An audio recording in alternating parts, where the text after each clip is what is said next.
لله رب العالمين والصلاة والسلام على نبينا وإمامنا محمد وعلى آله وصحبه أجمعين، أما بعد. فعن ابن مسعود رضي الله تعالى عنه قال لما نزلت الذين آمنوا ولم يلبسوا إيمانهم بظلم الآية شق ذلك على أصحاب رسول الله صلى الله عليه وسلم. قالوا يا رسول الله أينا لم يظلم نفسه؟ قال ليس هو كما تظنون وإنما هو كما قال لقمان لابنه وهو يعظه يا بني لا تشرك بالله إن الشرك لظلم عظيم. یہ حدیث جو ابھی آپ کے سامنے پڑھی گئی صحیحین کی ہے، اور اس میں شرک کی انتہائی مذمت اور اس کی سنگینی بیان کی گئی ہے. حضرت عبداللہ بن مسعود رضی اللہ عنہ، جیسا کہ آپ جانتے ہیں، بڑے قدیم الاسلام صحابی ہیں، بڑے مشہور ہیں. ان سے روایت ہے کہ جب قرآن مجید کی یہ آیت جو سورہ انعام میں ہے، الذین آمنوا ولم یلبسوا ایمانہم بظلم اولئک لہم الامن وہم مہتدون، جو لوگ ایمان لائے اور ایمان لانے کے بعد انہوں نے ظلم کا ارتکاب نہیں کیا، اپنے ایمان کو ظلم سے خلط ملط نہیں کیا، یعنی ظلم سے گریز کرتے رہے، ظلم سے پرہیز کیا، تو ایسے ہی لوگوں کے لیے امن ہے اور ہدایت ہے.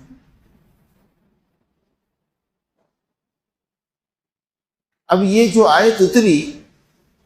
تو صحابہ کرام پر یہ آیت بڑی شاق گزری، بہت مشکل گزری، کیونکہ انہوں نے ظلم سے، جب یہ انہوں نے دیکھا کہ اللہ نے امن اور ہدایت کے لیے شرط لگایا ہے ایمان والوں کے لیے کہ وہ ظلم کے مرتکب نہ، تو انہوں نے ظلم سے عام ظلم اڑا دیا، جس کے اندر گناہ ہے، گناہ کرنا، اپنے آپ پر ظلم کرنا ہے. ظلم ہے کہ کسی کا حق لے لو، دوسرے کا، کسی کو مار بیٹھو،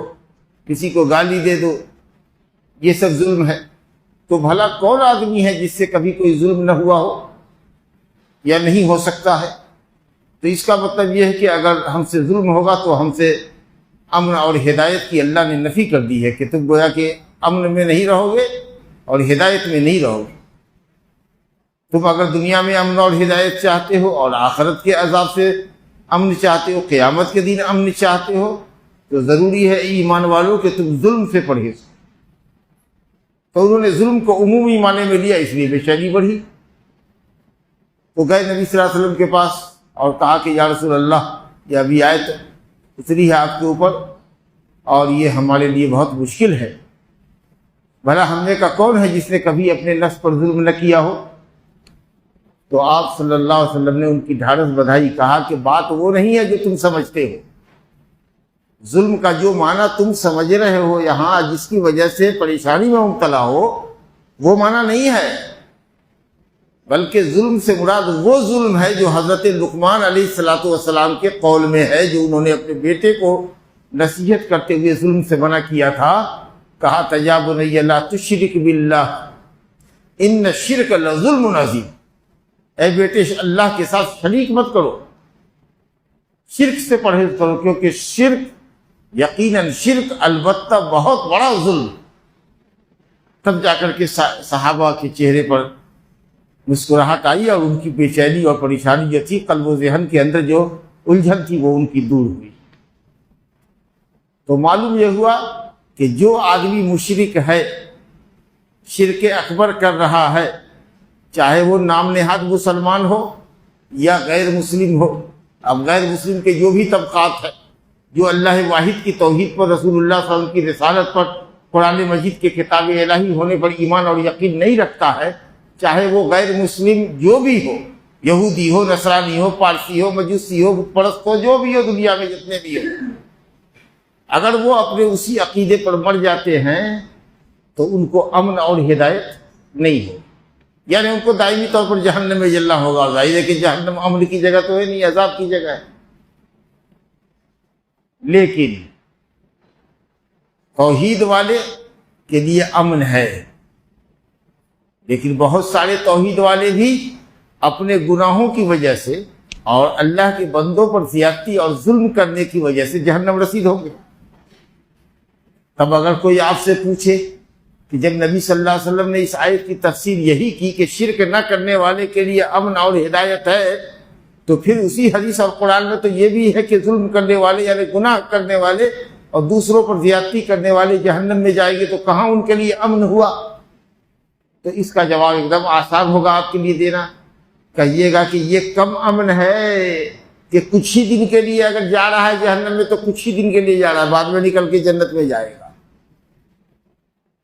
جو مشرک ہے جس کے لیے امن کی 100% اللہ نے نفی کر دی، وہ دائمی جہنمی ہے، اس کے مقابلے میں یہ موحد جو گنہگار ہے اور بندگان خدا پر ظلم کرنے والا ہے، یہ اپنے ظلم کے اعتبار سے ایک مدت متعینہ کے لیے وہاں جائے گا اور پھر نکالا جائے گا۔ اس کو کیا تم امن سے نہیں سمجھتے ہو؟ اس کے مقابلے میں کمپریزن میں، مشرک کے کمپریزن میں، مقابلے میں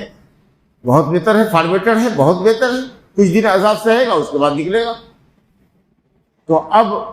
حدیث اور قرآن کے تمام دلائل کو جب سامنے رکھیے گا تو بات یہ چھن کے آئے گی کہ اگر کوئی شخص یہ چاہتا ہے کہ اس کو 100% ہدایت ہو اور 100% اللہ کے یہاں امن ہو، دنیا سے لے کر آخرت تک امن ہو، تو اس کو ظلم کی 3 قسموں سے پرہیز کرنا پڑے گا۔ علماء نے کہا کہ ظلم کی 3 قسمیں، ایک ظلم وہ ہے جو ناقابل معافی ہے اور وہ ہے شرک، ان الشرک لظلم عظیم، بے شک شرک البتہ بہت بڑا ظلم ہے، جس کے متعلق اللہ نے فرمایا ان اللہ لا یغفر ان یشرک بہ ویغفر ما دون ذلک لمن یشاء، اللہ تعالیٰ اس بات کو نہیں بخشے گا کہ اس کے ساتھ کسی کو شریک کیا جائے، البتہ شرک کے علاوہ جس گناہ کو جس بندے سے چاہے معاف کر دے اور جس بندے کو چاہے پکڑ لے۔ تو شرک سب سے بڑا ظلم ہے، کیونکہ آپ عبادت جس کے لیے آپ پیدا کیے گئے ہیں، عبادت ورشپ آپ کے پیدا کرنے والے کا حق ہے، وہ حق آپ اللہ رب العالمین کا جو خالص حق ہے، اللہ کی مخلوق کو جو اللہ تعالیٰ کی تربیت میں ہے، جو اللہ تعالیٰ کی دی ہوئی روزی پا رہا ہے، اگر اللہ کا کرم نہ ہوتا تو وہ پیدا بھی نہ ہوتا، ایسے شخص کی آپ پوجا اور عبادت کر رہے ہیں، اس پر نظر و نیاز چڑھا رہے ہیں، اس سے بڑا ظلم آپ کا کیا ہوگا؟ اس لیے یہ گناہ ایسا سنگین ہے کہ ایسے مشرک کے لیے کبھی امن و ہدایت نہ ہو۔ تو سب سے بڑا ظلم یہ ہے کہ اللہ کی بندگی میں شریک کسی کو ٹھہرایا جائے، یہ اظلم الظلم، ظلموں کا بھی سب سے بڑا ظلم۔ اس کے بعد ظلم یہ ہے کہ شرک کے علاوہ گناہ، بڑے گناہ انسان اپنے اوپر کرے، چوری، زنا کاری، دس دیٹ کرے، نماز چھوڑے، روزہ چھوڑے وغیرہ، عبادات واجبات کو چھوڑے اور گناہ کبیرہ کا ارتکاب کرے اور بغیر توبہ کے مر جائے، تب جا کے تو یہ ایک ظلم ہے۔ اور ظلم کی تیسری قسم ہے کہ آدمی دوسرے پر ظلم کرے، چاہے وہ مسلمان ہو کہ مشرک ہو، لیکن مشرک کے مقابلے میں مسلمان پر ظلم کرنا کوئی زیادہ سنگین ہے، لیکن مشرک پر بھی ظلم کرنا ظلم ہے۔ یہ تو اسلام کی خوبی ہے کہ یہاں عدل ہر کسی کے ساتھ، اسلامی عدالت میں اگر کسی یہودی یا کسی مسلمان کا مقدمہ آئے اور حق یہودی کے حق میں جا رہا ہے تو اسلامی جج حق اس کے حق میں دے گا۔ آپ سمجھا نا، یہی اسلام کی خوبی ہے۔ اور ظلم کسی کے ساتھ بھی ہو وہ ظلم ہے۔ اگر آپ مسلمان ہیں، کسی چلتے ہوئے راہگیر کافر کو تماچا لگاتے ہیں اور وہ بد دعا کر دیتا ہے، تو حدیث میں ہے کہ مظلوم کی بد دعا اور اللہ کی قبولیت کے درمیان کوئی حجاب نہیں ہے۔ تو ظلم ظلم ہے، چاہے وہ کسی کے ساتھ۔ تو بندگان خدا پر، اللہ کے بندوں پر ظلم کرنا یہ ظلم ہے۔ تو امن اور ہدایت مکمل اسی کو ملے گی جو ظلم کی 3 قسموں سے بچا رہا، ٹھیک ہے؟ لیکن شرک سے بچا رہا، لیکن ظلم کی 2 قسمیں پائی گئی، ایک ہے گناہ اور ایک ہے بندوں پر ظلم کرنا۔ تو گناہ کا معاملہ تو اللہ کے حوالے ہے کہ چاہے تو بخش دے، چاہے تو سزا دے۔ لیکن یہ بندے کے ساتھ جو آپ کا ظلم ہوگا شرک بھی نہیں ہے، ماشاءاللہ شرک سے آپ پاک ہیں۔ گناہ کا معاملہ یہ ہے کہ اللہ کی مرضی میں ہے، چاہے تو پکڑے چاہے تو بخشے۔ تیسرا معاملہ ہے کہ آپ نے بندے پر ظلم کیا تو یہ ظلم اللہ چھوڑے گا نہیں، مظلوم آئے گا، ظالم کو بلایا جائے گا، تم نے فلاں دن اس کو مارا، فلاں دن گالی دی، فلاں دن اس کی روٹی بیٹی کی، اس کی عزت و آبرو کو اچھالا، فلاں کو تم نے قتل کیا، فلاں کو یہ کیا، تو اللہ تعالیٰ اس کو ظالم کی نیکیاں کاٹ کے دے گا تاکہ مظلوم خوش ہو۔ لیتے ایک پہاڑ نیکی کا لے کر چلا جا، تو اس کا ایک پہاڑ نماز کا لے کے چلا جا، تو اس کے زکوٰۃ کا ثواب لے کے چلا جا، تو اس کے حج کا ثواب لے کے چلا جا، اللہ اکبر، یہاں تک کہ ساری نیکیاں اس کی ختم ہو جائیں گی اور ابھی مظلوم لائن میں لگے ہیں گے۔ ہم کو کہاں کوئی حق ملا، ہمارا حق، ہمارا بھی، ہم پر بھی ظلم کیا، اللہ نے کہا کہ تمہارا بھی حق نہیں جائے گا کہیں، میں تمہارے گناہ اٹھا کر کے اس ظالم کے ساتھ ڈالتا ہوں اور تم کو بخشتا ہوں اور اس کو ذلیل کر کے جہنم رسید کرتا ہوں۔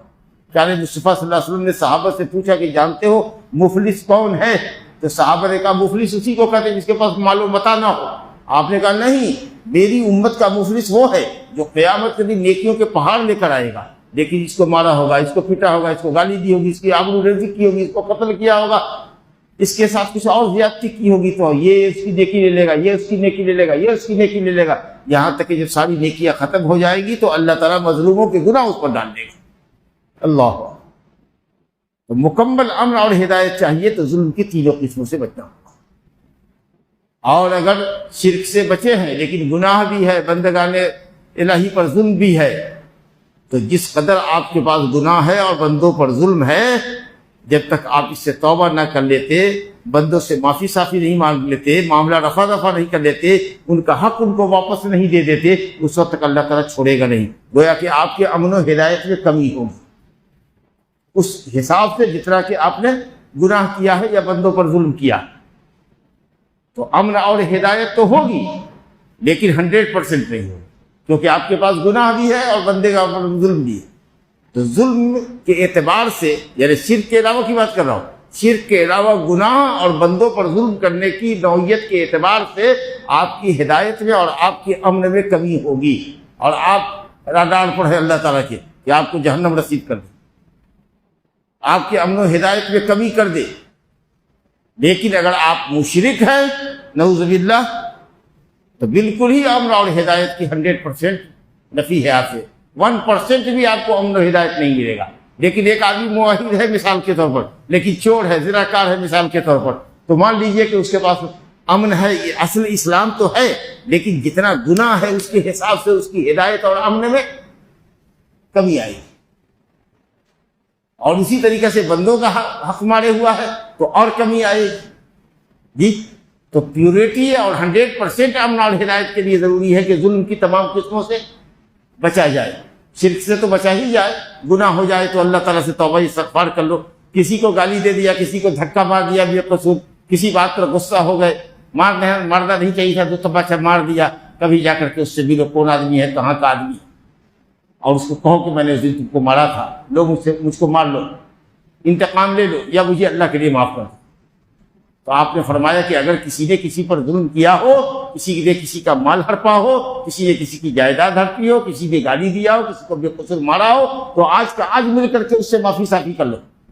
معاملہ رفع دفع کر لو، قبل اس کے کہ قیامت کا دن آئے، اس دن دینار اور درہم نہیں ہوں گے، تمہاری نیکیاں ہوں گی، ایک ایک نیکی کا انسان اس دن محتاج ہوگا، اب وہ نیکی اللہ تعالیٰ تمہاری کاٹ کر کے اس مظلوم کو دے دے گا۔ تو وہ دن آنے سے پہلے اور وہ ذلت و رسوائی کا منظر آنے سے پہلے تم یہی دنیا میں معاملات کو صاف کر لیا کرو۔ تو بہرحال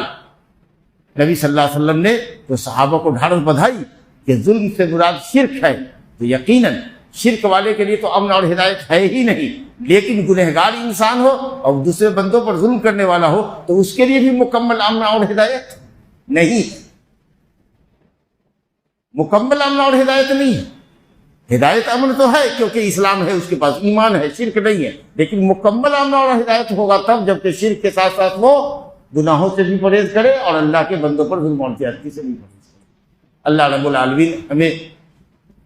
توحید پہ قائم رکھے، شرک سے بچائے جو بہت بڑا سنگین جرم ہے، اور اسی کے ساتھ ساتھ گناہ کبیرہ سے بچائے، اور اگر کسی سے بے اقتضاء بشریت ہو جائے تو توبہ کی توفیق دے، اور اللہ تعالیٰ دوسروں کی حق تلفی کرنے سے بچائے، کیونکہ وہ بھی معاملہ بڑا سنگین ہے، اس کو اللہ کبھی چھوڑے گا نہیں۔ تو یہ آیت کی اور حدیث کی تفسیر ہوئی۔ اللہ رب العالمین ہمیں اور آپ کو عدل و انصاف کی راہ پر رکھے اور ظلم کی تمام قسموں سے محفوظ رکھے۔ ھذا وباللہ التوفیق، وصلی اللہ علی نبینا محمد وآلہ وصحبہ۔